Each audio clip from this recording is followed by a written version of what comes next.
Hi, we continue 5b, that is the yield rate unique. So in the last video that we have seen that the yield rate does not have to be unique. But that brings us a lot of problem because we have multiple solutions. So we want to investigate under which condition the yield rate is unique. So we study two properties. So property one, so if all cash inflows are prior to all cash outflows, then yield rate is unique if it exists.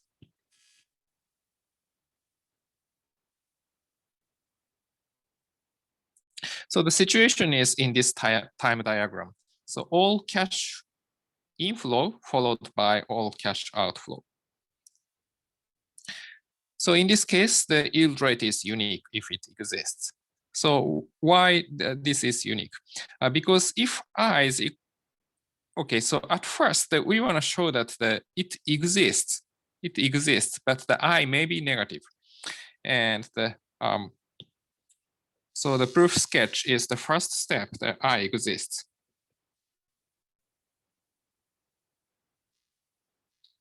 Maybe negative.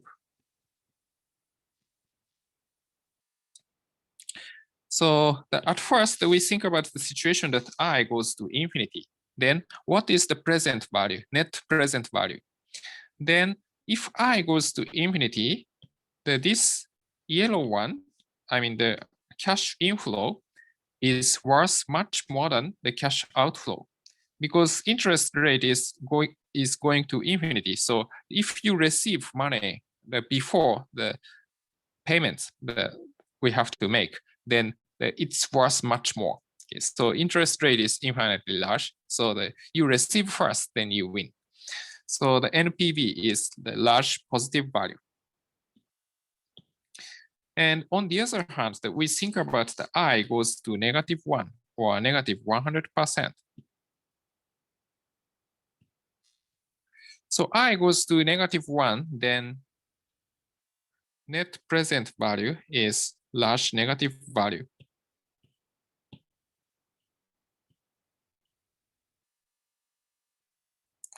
And why?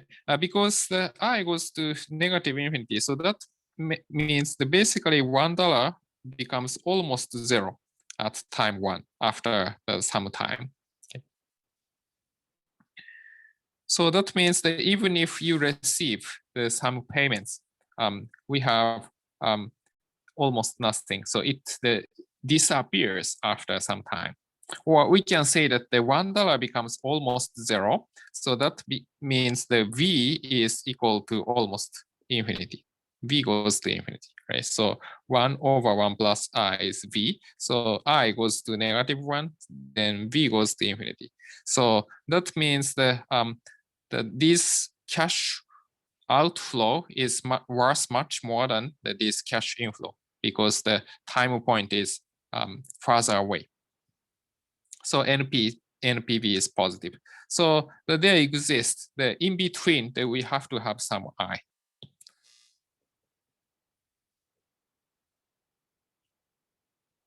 So there exists I in between infinity and the -1 such that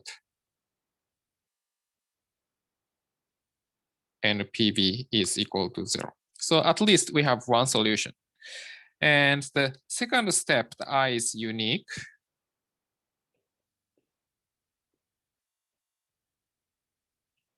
So if I gets larger, so suppose that the solution, so let I naught is a solution. Let I naught be the interest rate, yield rate.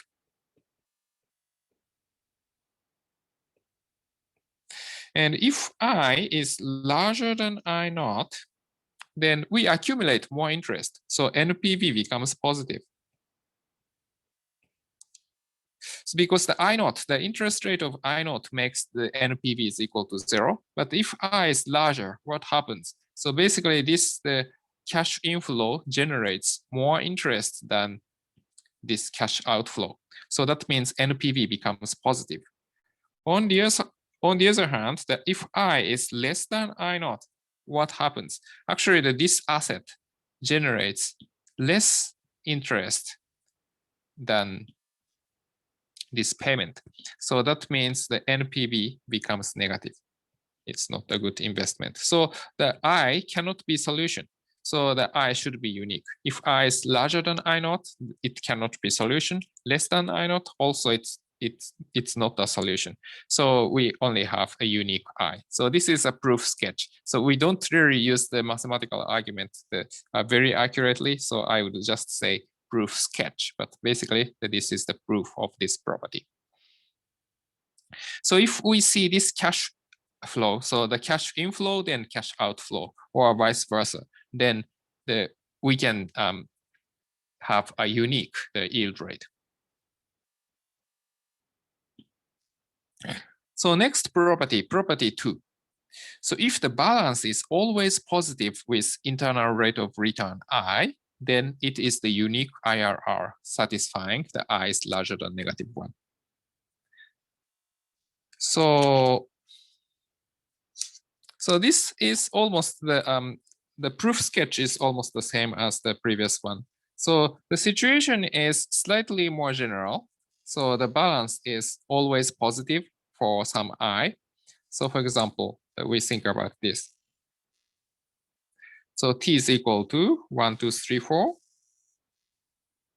And we have $100 as cash inflow at time 1. And 110 as cash outflow at time 2, and cash inflow at 100 at time 1, and 110 at time 4. And you can see that the 10% is one yield rate. You can see 100 becomes 110, then, okay, so it's done. And again, the 100 becomes 110, okay? So maybe I would say this is non-negative rather than positive. So the balance is non-negative. So we receive $100. So the balance is positive. Maybe from 0 to 1, the balance is 0. So at least non-negative. And then balance is 100 between 1 and 2. Then we paid off. But after that, we receive $100 again. So the balance is 0, 100, 0, 100, 0. So always non-negative. So then this I is equal to 10% is unique. So this is because if, okay, so suppose that this is I naught. Then if I is larger than I naught, then basically it accumulates more interest. So that means the present value is larger. Because we have more interest and always positive balance. So it accumulates more interest. So a net present value or a net accumulated value is positive. But if I is less than I naught, what happens? Then this $100 generates less interest. So that means we cannot pay off this $110. So NPV becomes negative.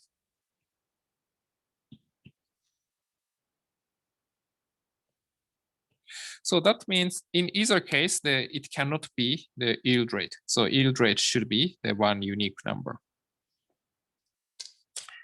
So this is the proof sketch for this property.